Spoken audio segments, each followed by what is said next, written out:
Welcome back good healthy morning. हम discuss करेंगे आज फाइबर क्या चीज़ है। फाइबर बहुत सारी फॉर्म से हमारी लाइफ में इन्वॉल्व है, लेकिन हम फाइबर जो बात करेंगे ना वो हम डाइट वाले फाइबर की बात करेंगे कि डाइट में फाइबर कितना इंपॉर्टेंट होता है। हर एज में एक फाइबर की नॉर्मल क्वांटिटी होती है, कहते हैं 15 to 20 ग्राम्स ऑफ फाइबर आपकी डाइट में डेली, मिलीग्राम्स ऑफ फाइबर आपकी डाइट में डेली होना चाहिए। किस फॉर्म में आना चाहिए, कैसे खाते हैं हम उस फाइबर को, फाइबर किस तरह हमें हेल्प करता है, कभी ज़्यादा चाहिए होता है तो क्यों चाहिए होता है, बच्चों में कितना चाहिए होता है। इसीलिए तो बात करने के लिए हमने अब स्टूडियो में इनवाइट किया है डॉक्टर एमएन लाल को, चाइल्ड स्पेशलिस्ट हैं। इनको वेलकम करते हैं। अस्सलाम वालेकुम। कैसे हैं आप? ठीक-ठाक। बिल्कुल ठीक ठाक। और बताएं आजकल बच्चे कैसे हैं? बच्चे किस मेन रीज़न की वजह से आजकल आपके पास आ रहे हैं? पहले तो मेरा व्यूअर्स को सलाम, और बहुत खुशी हुई LTV पे आने में, because is creating a lot of awareness about the common small issues which are very important for the life, you know.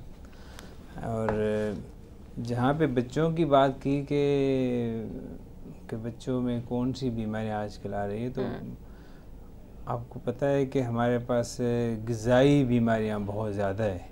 अब ग़िज़ा की कहीं पे ज़्यादती है कि कहीं पे कमी है। लेकिन मैंने डॉक्टर साहब जो मैंने बच्चों में देखा है ना, बच्चों में मैंने ये देखा है कि जब तक ठीक है, उनको ब्रेस्ट फीड हो रहा है ठीक है और वो थोड़ा बहुत खा लेंगे, लेकिन जैसे वो मतलब 2.5, 3 की एज में आएंगे ना, दिल स्टॉप ईटिंग, बल्कि वो तो बहुत ज़्यादा एग्रेसिव हो जाते हैं, खाना खाना छोड़ देते हैं। उसकी वजह ये है ना कि एक तो हम सही एज पे हम इंट्रोड्यूस नहीं करते सही डाइट, तो बच्चों की आदतें जो है ना वो बनती हैं जब स्टार्ट करते हैं आप। तो पहले 6 मंथ के लिए आपने बहुत सही कहा कि बहुत ज़रूरी है, वो एक नेचुरल ग़िज़ा है जिसमें ऑल इंग्रेडिएंट्स है।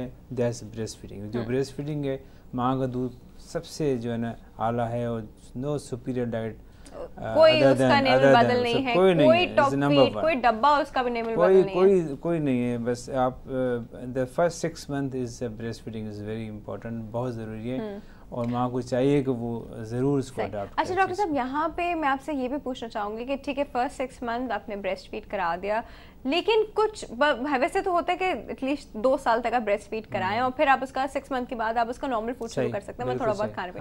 बट कुछ लोग होते हैं कि वो नहीं ब्रेस्ट फीड कर पाते ना, तो उनको ऐसा क्या ऑल्टरनेट सोल्यूशंस क्या कि उस बच्चे में पूरी ग़िज़ाइयत भी जाए, सब कुछ जाए उस बच्चे में, नहीं आप ब्रेस्ट फीड करा पा रहे हैं, आप उसको कोई डब्बे का दूध या टॉप फीड दे रहे हैं, तो वो कौन सा किस तरह का दिया जाए कि वो बच्चे की सारी न्यूट्रिशन? देखिए फर्स्ट 6 मंथ के लिए तो हमने बात की, अगर कोई ऐसा रीज़न है जो कि बहुत कम मेडिकल रीजंस होते हैं, दूसरे रीजंस ज़्यादा होते हैं, कोई फैमिली इश्यूज हैं या कोई नहीं, कभी होता है ना कि क्वांटिटी भी इतनी नहीं होती ब्रेस्ट फीड की। हाँ, उस क्वांटिटी के लिए जो है ना वो बहुत सारी स्टडीज़ की गई हैं, तो वो तो ब्रेस्ट फीडिंग तो डिपेंड करता है ना कि आप जितना ब्रेस्ट फीडिंग करवाएंगे उतना ब्रेस्ट फीडिंग आएगा, आप जितना फ्रीक्वेंट करवाएंगे उतना हाँ, ये तो है। इसमें होता है जब कम अब इंटरफेयर करते हैं, जैसे आप टॉप फीड लगाते हैं या किसी टाइप का भी दूध लगाते हैं, तो उसी से ब्रेस्ट फीडिंग की जो है ना वो क्वांटिटी भी कमी हो जाती है। वो पहले 3-4 दिन में तो वैसे दूध कम आता है, तो first cholesterol is very important,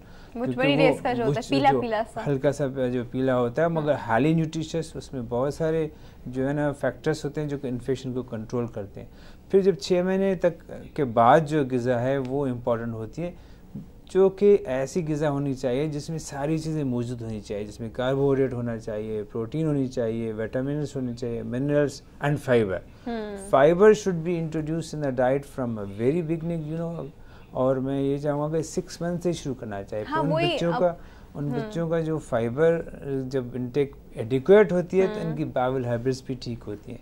फिर अम्मा ये कंप्लेन नहीं करती कि किसी मेरे बच्चे को ज़्यादा दस्त हो गए हैं या कॉन्स्टिपेशन हो गई है। तो बच्चों में ये होता है कि इनिशियली जब आप उन्हें सिर्फ दूध दे रहे होते हैं तो बड़ी कंप्लेन होती है, भाई उनको बहुत जल्दी डायरिया लगता है, तो क्या हम उसमें उनको कुछ फाइबर से सप्लीमेंट कर सकते हैं? आप एक तो पहले डाइट इम्पोर्टेंट है ना, अब अगर कोशिश ये करें कि बच्चे को आप डाइट में दे दें, डाइट फाइबर उसमें आ जाता है, तो दैट इज़ वेरी इंपॉर्टेंट। अब देखें ना, जो कॉमन जो चीज़ें होती हैं पहले तो उनको इंट्रोड्यूस करें।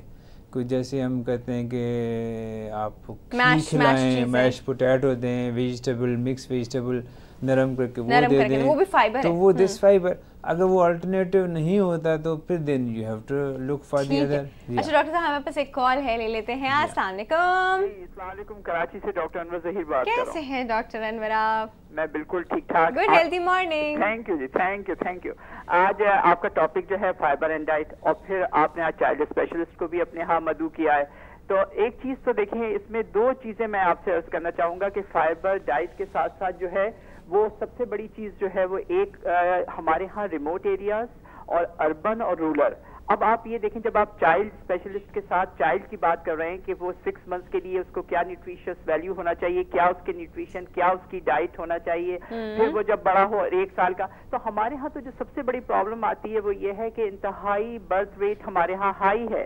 तो जब किसी के यहाँ 6 और 7 बच्चे होते हैं तो ज्यादातर तो हमारे रिमोट एरियाज से जो आते हैं वो मेल न्यूट्रिशन के साथ आते हैं। प्रोटीन मेल न्यूट्रिशन के साथ अगर आप इंटीरियर में जाके देखें, इतने केसेस हैं कि, और फिर वो मेरेस्मिस, काशरकोर और ये तमाम चीज, तो उनको तो पता ही नहीं होता कि क्या फाइबर और क्या डाइट।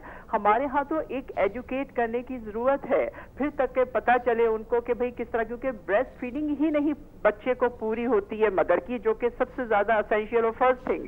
तो वो चीजों के साथ साथ फिर हमें एजुकेट करके लाना होगा कि भाई कितने आप कर सकते हैं बच्चे पैदा, और उसके साथ आप कितनी बैलेंस डाइट अपने ऑफ स्प्रिंग को दे सकते हैं ताकि उसकी कैलोरिक वैल्यू हो, उसको पता हो, ताकि हमारे यहाँ जो प्रॉब्लम्स आती हैं गवर्नमेंट इंस्टीट्यूट्स के अंदर और फिर जो हमारे यहाँ जो शहरी इलाके हैं वहाँ पर जो आती हैं हॉस्पिटल्स के अंदर, वो अलग हैं।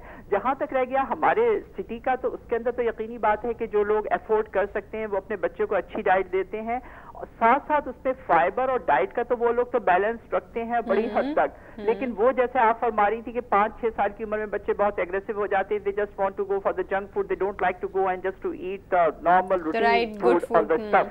तो उसके लिए तो यकीनन पेरेंट्स को फोकस करना होगा कि भाई कौन सी डाइट है, उसमें क्या फाइबर हो, उसमें कितने फ्रूट्स होना चाहिए, कितनी ग्रीन वेजिटेबल्स होना चाहिए, उसके साथ उनके लिए प्रोटीन कितना हो, कार्बोहाइड्रेट कितना हो, तो वो तो फिर भी ख्याल रखते हैं। तो मेरा ख्याल ये है कि तमाम चीजों को अगर बैलेंस किया जाए तो एक अच्छी हेल्दी लाइफ एक ऑफ स्प्रिंग की आ सकती है। Thank you so much for calling doctor, thank you so much.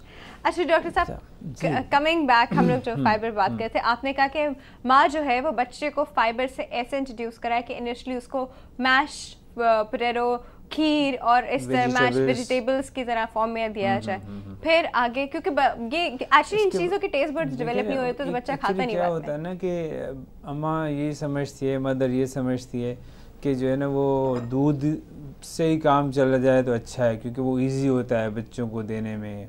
मगर ये असल में ये देखना चाहिए कि जब आप बाय 6 मंथ डाइट इंट्रोड्यूस करते हैं तो उसमें जो उनको जो बेसिक चीज़ें होनी चाहिए वो उनके लिए ज़रूरी है। जैसे आप जो दूध से तो सिर्फ आपको कैलोरीज मिलती है ना आपको, और बाकी कुछ जो इनसफिशिएंट क्वांटिटी में इनको विटामिन और फाइबर मिलता है। तो ऐसे बच्चों को और प्रॉब्लम होते हैं, कॉन्स्टिपेशन हो जाती है, डायरिया हो जाती है। तो अब आप जब आप ग़िज़ा शुरू करते हैं तो कॉमन चीज़ें बताना चाहिए मदर को जो कि उनके किचन में बन सकती है, जो वो खुद बना सकती हैं। उनको कोई ऐसी फैंसी चीज़ें बनाने की ज़रूरत नहीं है।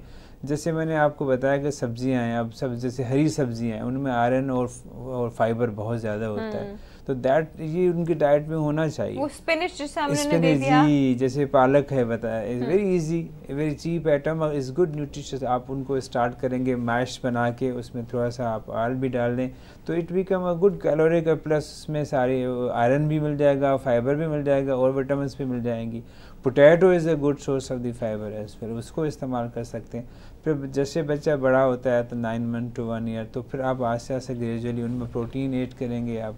जैसे अंडा है, that's a good source of protein. ये थोड़ा सा कॉम्प्लेक्स फूड हो जाता है ना बच्चे के लिए, अंडा और ये अंडा नहीं, अंडे के बहुत सारे फॉर्म्स होते हैं ना। जैसे आपने अंडे को पुडिंग में बना दिया आपने सिंपल, या आप ऑमलेट बना दिया, ये very easy to give, you know. आप अच्छा, लेकिन अंडा घोटाला जो है वेरी कॉमन, यू नो, हर कोई बना सकता है। कोई बच्चे का पेट कब इस काबिल होता है, इसका सिस्टम, कि वो इस तरह की कॉम्प्लेक्स चीज़ें, मतलब कॉम्प्लेक्स कार्बोहाइड्रेट ले सके, वन, और दूसरा फिर वो फैट एंड प्रोटीन भी डाइजेस्ट कर सके। देखिए फैट एंड प्रोटीन तो बच्चे को शुरू से मिलती है, उसके बगैर तो काम चलता दूध में नहीं आती है, दूध में आती है, मगर वो क्वांटिटी भी कम होती है, क्वांटिटी कम होती है। तो अब जब से बच्चा 6 मंथ का होता है तो उसमें जब ये चीज़ें हम इंट्रोड्यूस करते हैं, पोटैटो में प्रोटीन्स होती हैं, ठीक है, वो आप दे सकते हैं। उसके बाद आगे चल के the egg is good source, और उसके बाद ग्रेजुअली आप मीट इंट्रोड्यूस कर सकते हैं। तो इससे दालें जो है बहुत अच्छा, जैसे हम खिचड़ी यूज़ करते हैं ना 6 to 7 मंथ,